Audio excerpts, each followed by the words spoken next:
Certo, vamos ao relato de hoje. Que, olha aqui, curioso. Tô curiosa. Olha aqui o título. Lurdona, a macumbeira má. Lurdona, olha, já tem no Lurdona. Vou lá na Lurdona fazer uns trabalhos na Lurdona. Ó, vamos ver do que se trata essa história que parece que não é muito feliz, não. Vamos ver.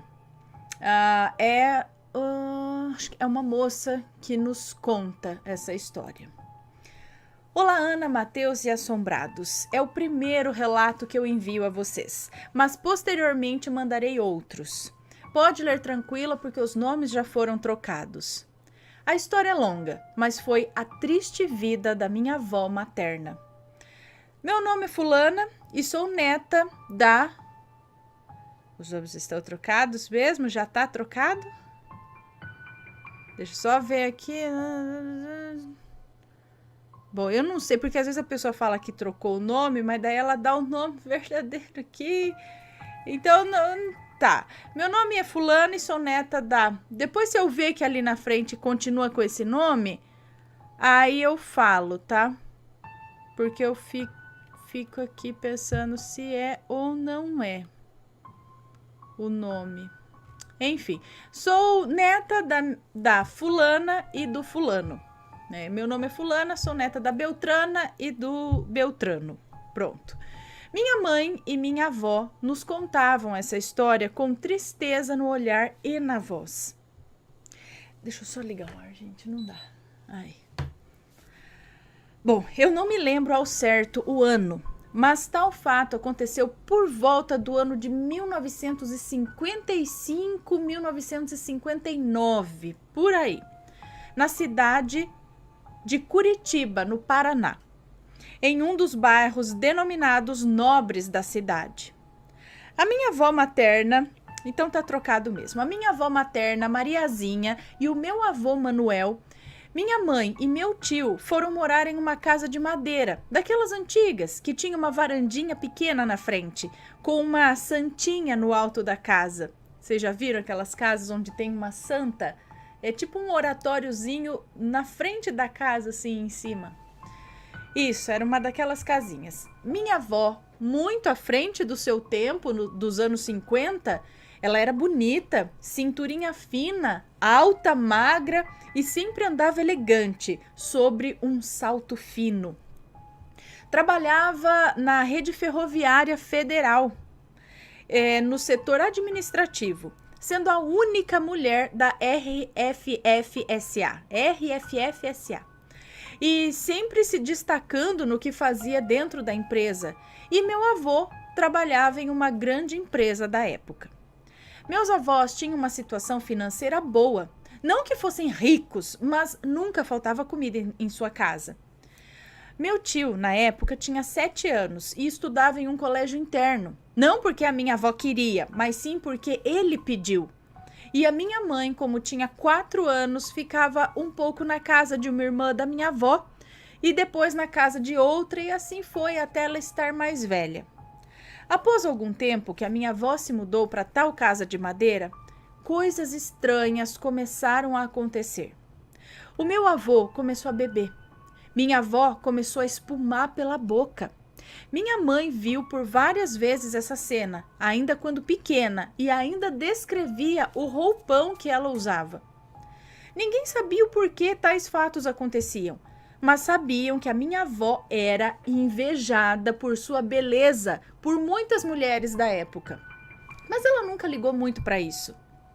Com o passar do tempo, meu avô se tornou agressivo, chegava em casa bêbado e, para agredir a minha avó psicologicamente, ele atirava punhal na parede.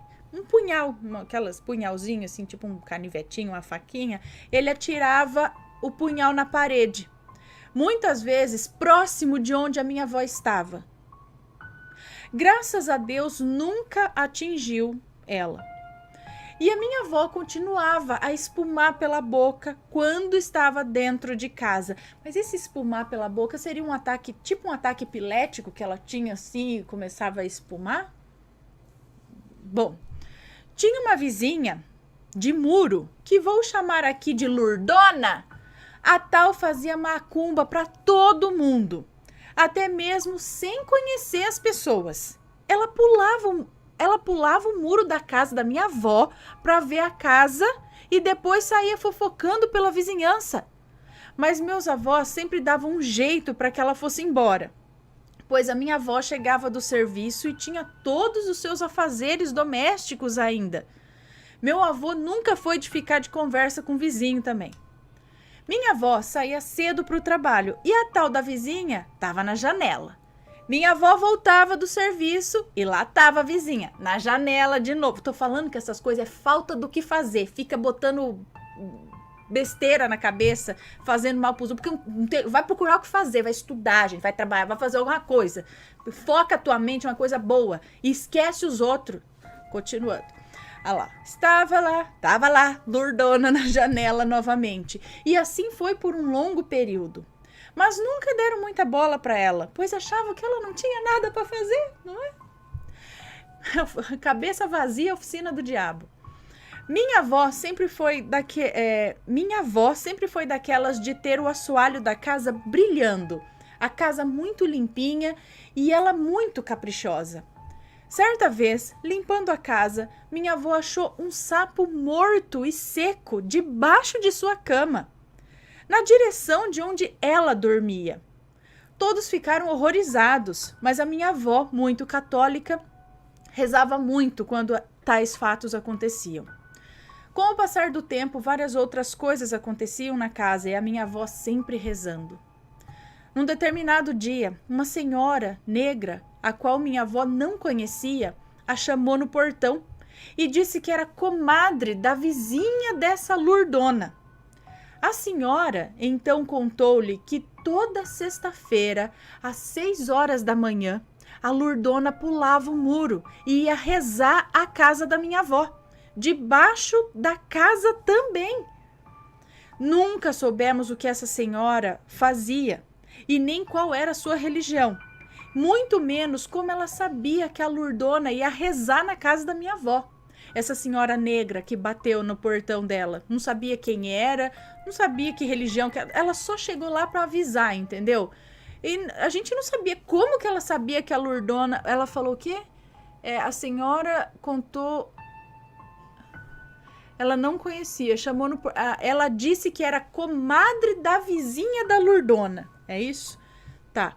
Mas ninguém sabia, nem sabia como ela sabia que a lurdona ia rezar à casa da minha avó. Bom, no meio dessa história triste, houve outras maldades por parte da lurdona. Márcia, uma jovem bonita, era outra vizinha. Ganhou de casamento dessa lurdona um vaso em forma de peixe, com uma macumba dentro. E posteriormente, a Márcia morreu.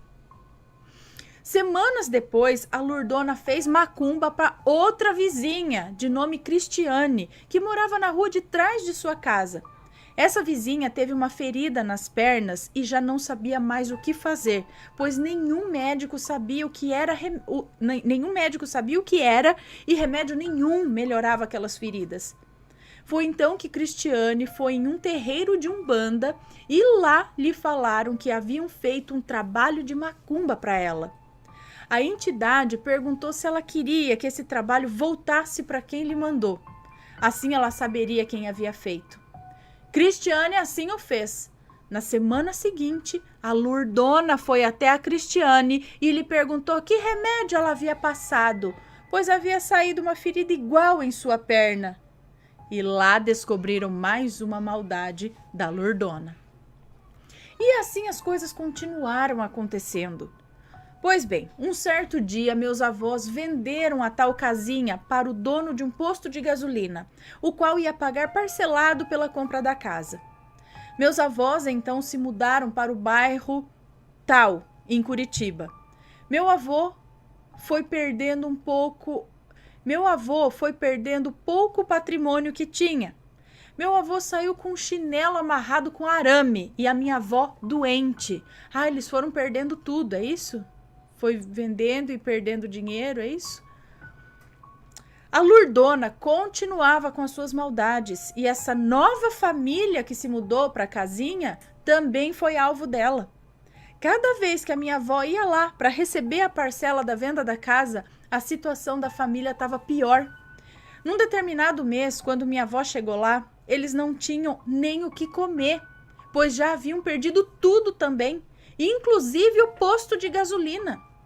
Minha avó, sempre de bom coração, fez uma compra e foi levar para aquela família. Eu não sei se o valor da compra da casa foi pago integralmente. Com o passar dos anos, a vida de meus avós prosperou e souberam que a Lurdona tinha uma doença que ninguém descobria e teve que amputar uma perna. Depois, um braço, e assim foi amputando partes do corpo até morrer. Na nova casa, após uns 20 anos, meu avô continuou bebendo. Ficou doente e posteriormente morreu. Meu tio, que trabalhava em uma grande empresa em Curitiba, se casou, teve um filho, abandonou a família e o serviço e foi sustentado pela família até morrer em 2009. E aí, tá gostando dos relatos? Então o que você acha de deixar um like aí no vídeo, hein? Gosta dos relatos? Deixa o seu like, mesmo que seja nos cortes. Dessa época que mudaram para casa nova, minha avó ouvia uma determinada estação de rádio, que certo dia ouviu algo dizendo que determinado signo morreria aos 77 anos. Gente do céu, imagina na rádio falar: quem é do signo de Áries morre aos tantos anos. Tá louco, todo mundo que é de Áries, oh, meu Deus. Não, gente, que é isso? Enfim, vamos escutar a história. Dizendo que determinado signo morreria aos 77 anos. E ela ficou com isso na cabeça. E sempre que tinha lembrança desse fato, comentava com a família. Mas sempre desconversávamos e dizíamos que isso era besteira. Guardem bem isso. Minha avó tornou-se alcoólatra por 45 anos, só que ninguém da família nunca desconfiou, pois minha avó sempre foi muito discreta. Um dia nós descobrimos porque ela caiu da escada e veio ficar na casa da minha mãe, Tânia. Assim ficaria mais fácil para cuidar dela, e quando fomos no apartamento dela para pegar as roupas e outros itens que ela havia pedido, encontramos diversas bebidas, inclusive embalagem de bolso, a qual eu, como neta, não suporto bebida, eu não conhecia. Parece engraçado, né? Mas é verdade. Foi nessa época, no ano de 2000, que a coisa piorou. Eu morava na casa da minha mãe, a qual é viúva. Eu já estava casada e tinha um filho com 7 anos e uma filha com 6 anos, os quais também precisavam da minha atenção. Foram diversas idas em médicos, reuniões do AA, Alcoólatras Anônimos, né? Alcoólicos Anônimos. E assim tentando fazer com que a vida dela voltasse à normalidade. Durante o dia, eu atendia os meus filhos. Minha mãe cuidava da alimentação e roupas da minha avó, que já estava usando fralda descartável. E quando eu não aguentava, eu dormia sentada no sofá, pois durante quase 3 meses eu passei praticamente todas as noites no UPA. E quando não estava no UPA, que é a unidade de pronto atendimento, tinha os remédios para ministrar a ela. Cada vez em que eu pensava em ir dormir, lá escutava minha avó berrando no quarto, que estava com dor em um determinado local do corpo e tudo mais. E durante esses 3 meses, a minha avó dizia que ela ia morrer com 77 anos. Nunca ninguém entendeu o porquê dela falar isso, mas nós, como somos de uma família espírita, sempre procuramos entender. No UPA, todos os funcionários já me chamavam pelo nome, e eu tinha uma cadeira até lá, tipo cadeira do papai, que eles me cederam para eu passar as noites. Numa determinada noite, lá estava eu correndo para o UPA com a minha avó. Ao chegar, coloquei ela sentada em uma cadeira para poder fazer a ficha dela. De repente, escuto umas vozes diferentes vindo de trás de mim, e ao olhar, vejo minha avó quase caindo da cadeira. Um enfermeiro já foi me ajudar para segurá-la. Minha avó estava toda retorcida, com as mãos tortas e viradas para trás, igual as pessoas ficam quando estão incorporadas, às vezes. E começou a falar com uma voz grossa e estranha. Ela começou a falar assim: eu disse que eu ia vir te buscar, você é minha. O enfermeiro, sem entender nada, me olhou assustado e eu falei: pode deixar que eu sei o que eu vou fazer. Olhei firme e séria para minha avó e falei: você não vai levar ninguém, ela é minha avó. E o amor que eu tenho por ela é maior do que o mal que você quer fazer. E aí aquela voz continuava e eu falando com aquilo que se apossou da minha avó. Comecei a rezar tudo que eu sabia e que eu lembrava na hora. Do nada, minha avó ficou mole e foi escorregando da cadeira. Foi quando nós a seguramos e colocamos em cima de uma maca em uma sala ao lado de onde estávamos. Logo entraram várias pessoas de branco e começaram a entubá-la. Soro na veia e todos os procedimentos para ela voltar ao normal. Foi quando um médico me olhou e falou: saia e feche a porta. E eu falei: fique tranquilo, eu já estou acostumada, eu não me impressiono. E ali eu fiquei vendo entre a porta aberta o que estava sendo feito. Passaram-se algumas horas, aí já era umas 7 horas da manhã, e o médico me chamou dizendo que ela seria transferida para o hospital tal. Ok. Liguei para minha mãe e falei o que o médico havia falado. Foi uma correria. Minha mãe arrumando meus filhos para deixar com a minha madrinha e para depois meu marido levá-la até o UPA. Assim que a minha mãe chegou, por volta das 10 horas da manhã, acredito, né? Já estavam colocando a minha avó dentro da ambulância e minha mãe entrou e foi junto até o hospital. Como eu estava de carro, não sei nem o caminho que eu fiz, só sei que eu cheguei antes da ambulância no hospital. Ao entrarmos, ela já foi para uma sala e eu fui junto, deixando minha mãe preencher a ficha dela. Tiraram sua dentadura e no mesmo instante parecia que ela havia levado um choque, pois seus olhos ficaram arregalados. Médico entra, médico sai, sempre examinando ela, e posteriormente falaram que ela não respondia mais a estímulos. Na hora eu pensei: como assim? Fui até sua mão esquerda, segurei e perguntei: vó, a senhora tá melhor? E na mesma hora ela apertou a minha mão. Chamei o médico e lhe contei o que tinha acontecido. Ele disse que era impossível e eu provei o que eu falei. Fui lá novamente e perguntei para ela. Só que dessa vez ela pediu água para mim. O médico me olhou assustado. Me chamaram em um canto e falaram que havia estourado um órgão que fica entre o pâncreas, a vesícula, e, se não me engano, o fígado, e que ela tinha 1% de chance de sobreviver. Que precisava fazer uma cirurgia de emergência, mas que alguém da família precisaria assinar um termo de responsabilidade. Lá fui eu falar com a minha mãe, que se encontrava do lado de fora da sala, e já com meu irmão, minha irmã e os seus sogros. Minha mãe ficou sem ação na hora, e eu não pensei 2 vezes e falei: se a avó tem 1% de chance, ela vai usar esse 1%, pois eu vou assinar esse papel e quero ver alguém da família vir falar alguma coisa, pois durante esse tempo todo só eu e minha mãe cuidamos dela. E assim eu fiz. Após o documento ser assinado, o médico disse que iriam levá-la para o local da cirurgia. Nesse momento, falei para minha avó que estava tudo bem, que não era para ela se preocupar, pois eu estava ali com ela. Nesse momento, quando foram entrar no elevador, ela colocou a mão para fora e segurou na minha mão. Lá fui eu dentro do elevador com eles. Assim que iam nos separar para prepará-la para a cirurgia, dei um beijo em sua testa e falei: tá tudo bem, fique tranquila. A cirurgia começou por volta das 7h30 da noite e terminou por volta das 9 da noite. Nessa hora já tinha umas 15 pessoas da família aguardando a cirurgia acabar. Eu parecia que tinha sentado num formigueiro. Eu não parava quieta 1 segundo. Foi então que o médico veio ao nosso encontro e foi nos falar sobre o estado dela. Disse que haviam montado uma mini UTI para ela e que somente 2 pessoas poderiam entrar para vê-la.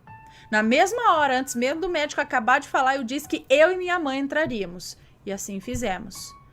Ao entrar naquele quarto enorme, eu vi a minha avó com esparadrapos nos olhos, entubada e cheia de agulhas enfiadas em seus braços. Mas eu fiquei tranquila e perguntando para o médico sobre a cirurgia. Foi quando o médico disse que foi uma cirurgia delicada e que as 12 horas seguintes seriam cruciais, pois teríamos que aguardar.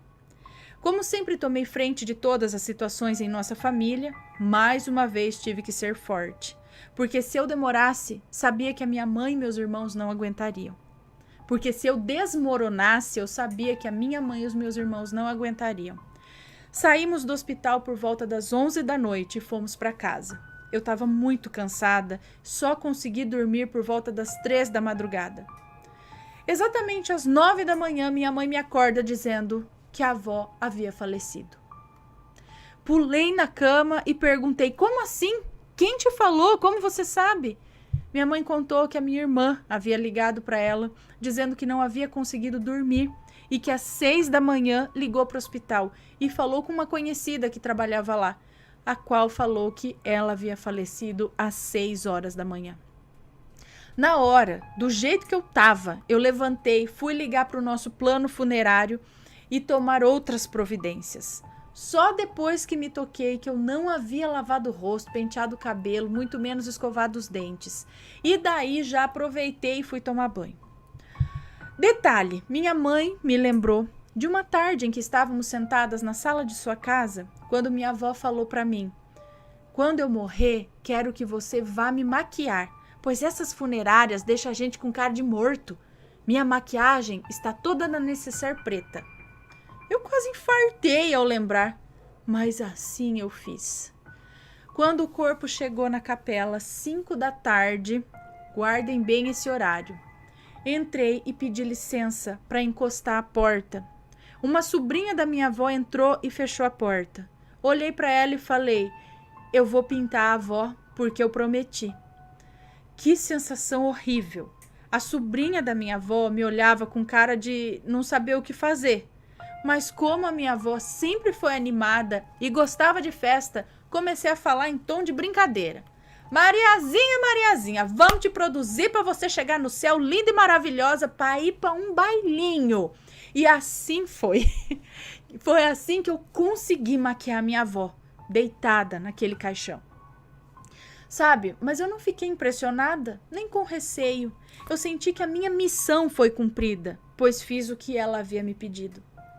No dia seguinte ao enterro, uma prima da minha mãe ligou e disse que uma colega de trabalho morava em um sobrado bem em frente de onde era a casinha de madeira na qual minha avó morou.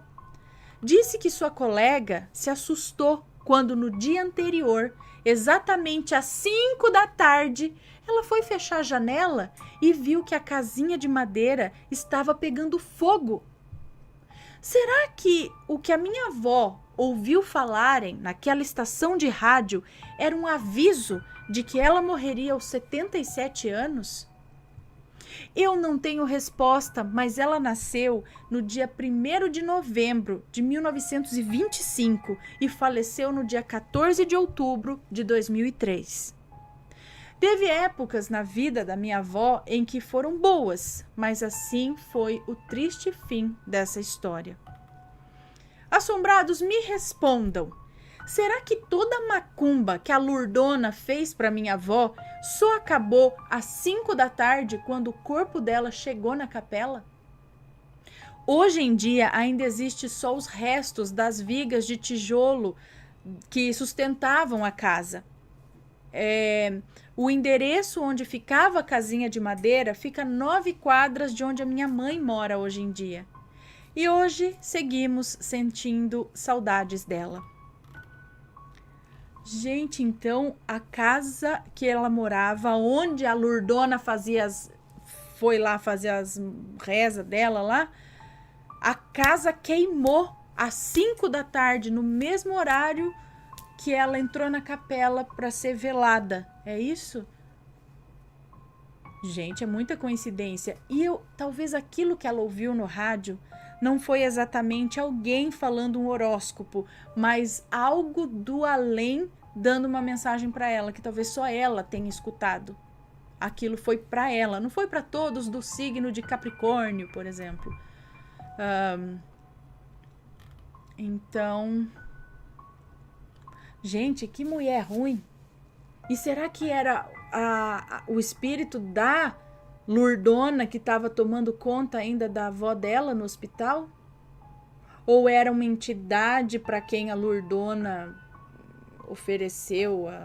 Ai, gente, não sei. Sei que tem gente muito ruim. A Lurdona é uma maledite, né? Acabou que é um relato de maledite. Hoje tem mais maledite e a Lurdona era uma, né? Ai, gente, que triste. Mas eu lembrei muito da minha avó nesse relato. Bom, foi uma história interessante, mas triste também, né? Espero que tenham gostado, entre aspas, né? Porque, assim, não dá para se regozijar com algumas histórias, né? Porque, enfim. Mas este foi o relato de hoje. Um grande beijo para vocês e a gente se vê no próximo relato.